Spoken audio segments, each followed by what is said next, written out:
Shalom, selamat pagi Bapak Ibu yang dikasihi oleh Tuhan.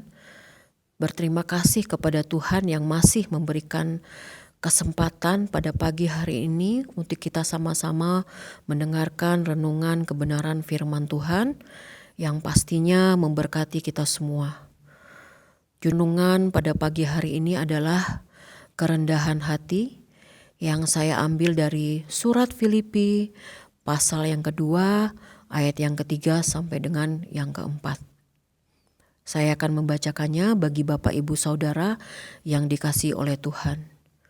Dengan tidak mencari kepentingan sendiri atau puji-pujian yang sia-sia, sebaliknya hendaklah dengan rendah hati yang seorang menganggap yang lain lebih utama daripada dirinya sendiri.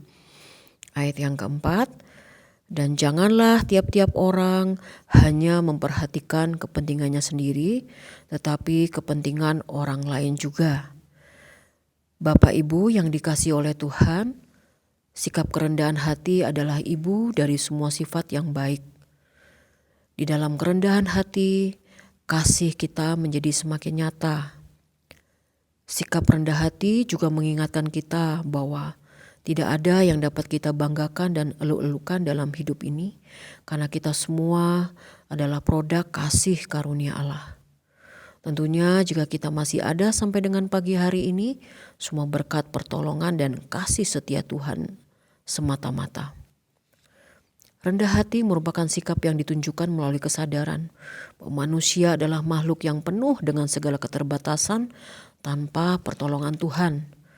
Sehingga dalam hati kita akan selalu timbul ucapan syukur, terima kasih senantiasa kepada Tuhan yang telah menjadi sandaran, pertolongan, dan kekuatan dalam hidup kita.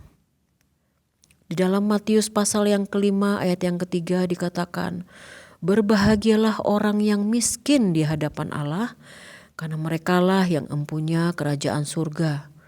Bahkan di dalam terjemahan yang lain dikatakan, berbahagialah orang yang rendah hati, karena kerajaan surga diberikan kepada mereka.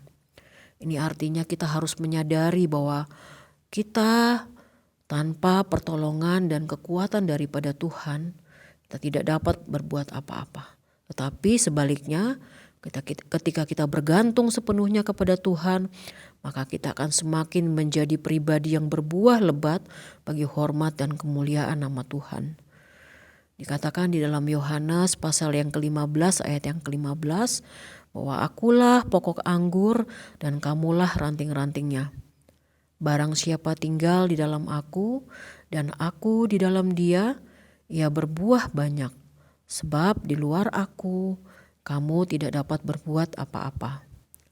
Tuhan Yesus sendiri telah memberikan teladan yang terbesar dalam hal kerendahan hati ini. Berulang kali Tuhan Yesus menegaskan bahwa hanya orang yang rendah hati sajalah yang akan masuk dalam kerajaan surga. Teladan Tuhan Yesus ditunjukkannya kepada kita manakala Tuhan Yesus membasuh kaki murid-muridnya. Di dalam Yohanes pasal yang ke-13 ayat yang ke-4 sampai yang ke-5 dikatakan, lalu bangunlah Yesus dan menanggalkan jubahnya.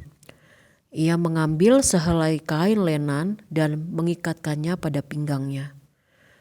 Kata menanggalkan jubahnya adalah pilihan yang telah diambil oleh Tuhan Yesus untuk melepaskan haknya sebagai Allah atau Sang Pencipta itu sendiri, dan mengambil keputusan untuk melayani umat yang dikasihinya seperti seorang hamba kepada tuannya. Di dalam ayat yang kelima, Tuhan Yesus membasuh kaki murid-muridnya. Itu adalah sebagai simbol atau tanda pelayanannya, kasihnya, dan kerendahan hatinya.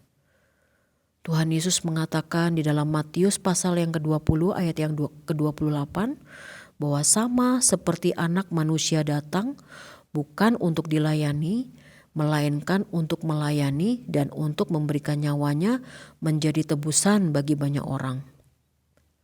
Bapak Ibu Saudara yang dikasihi oleh Tuhan, ada setidak-tidaknya 3 hal yang harus kita perhatikan agar kita memiliki sikap kerendahan hati ini. Yang pertama, Kita tidak boleh mementingkan diri sendiri atau egois. Jelas sekali dikatakan di dalam Filipi pasal yang kedua ayat keempat tadi, dan janganlah tiap-tiap orang hanya memperhatikan kepentingannya sendiri, tetapi kepentingan orang lain juga. Kita tidak boleh semata-mata menjadi pribadi yang egosentris atau hanya mementingkan diri kita sendiri. Tetapi marilah kita belajar untuk memperhatikan juga apa yang menjadi kebutuhan orang lain juga.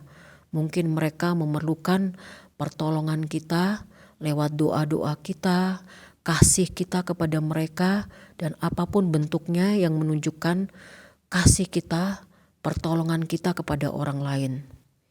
Yang kedua, mau belajar dan diajar oleh Tuhan. Di dalam Mazmur pasal yang ke-25 ayat yang ke-9 mengatakan, Ia membimbing orang yang rendah hati menurut hukum, dan Ia mengajarkan jalan-jalannya kepada orang-orang yang rendah hati. Ini artinya bahwa Tuhan akan lebih mudah untuk memproses, membimbing, dan mengajarkan kepada pribadi-pribadi yang tentunya rendah hati. Semakin kita merendahkan hati dan diri kita di hadapan Tuhan, akan semakin mudah untuk Tuhan membimbing dan menuntun kita kepada jalan-jalan yang Tuhan kehendaki. Dan yang ketiga, yang terakhir adalah kita tidak menjadi orang yang sombong. Di dalam Yakobus pasal yang keempat ayat yang ke-6b dikatakan, Allah menentang orang yang congkak, tetapi mengasihani orang yang rendah hati.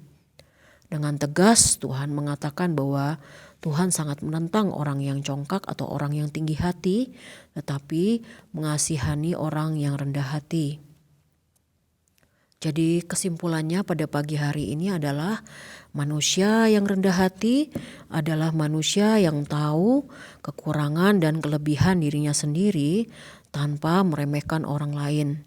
Sebaliknya, orang yang rendah hati justru akan merendahkan dirinya di hadapan Allah dan juga sesamanya manusia. Puji nama Tuhan. Terima kasih Tuhan Yesus untuk firman-Mu pada pagi hari ini yang sudah mengajarkan kepada kami semua untuk kami menjadi pribadi-pribadi yang rendah hati. Kami mau belajar seperti Engkau yang menolong kami untuk kami melakukan firman-Mu di dalam kehidupan kami sehari-hari. Terpujilah nama-Mu Bapa, kami menyerahkan sepanjang hari ini segala aktivitas yang kami kerjakan ke dalam tangan Tuhan. Kami percaya bahwa kesetiaan Tuhan menjadi perisai dan pagar tembok yang melindungi kami semua, menjauhkan kami dari segala yang jahat dan segala mara bahaya. Terpujilah nama-Mu, kami sudah berdoa mengucap syukur di dalam berkat nama Tuhan Yesus Kristus. Haleluya. Amin. Allah Roh Kudus, jamah hatiku dengan urapan-Mu, rindu selalu dekat dengan-Mu, tinggal di hadirat-Mu, rindu selalu dekat dengan-Mu, tinggal di hadirat-Mu, tinggal